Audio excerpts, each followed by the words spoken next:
I think one of the things I've seen about the beauty of the gospel is that God doesn't give up. God doesn't give up on his people. And I just coming from certain areas where there's a lot of people saying Gen Z and Gen Alpha, they're done. They're a generation that's going away from God. And just coming to Ebenezer Youth and just being able to show people that God is still moving, that he's still just using the youth to bring what I would call revival. And I know that's a pretty big word, but I would say that's exactly what we're seeing here.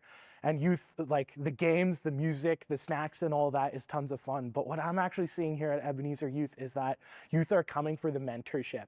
And maybe, they come in for the pizza, they come in for the games, but by and large, they're staying for the gospel and they're staying for mentorship and discipleship.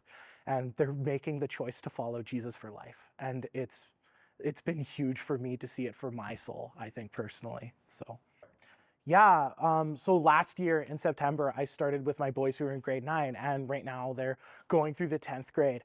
And I think me and my other leaders, especially in our small group, we're noticing just from September when we started to this September, there's just some huge growth in there. We're at the start, we spent a lot of time just like trying to get to know them and building a lot of trust before we go deep. And I think now we're really seeing the fruit of that.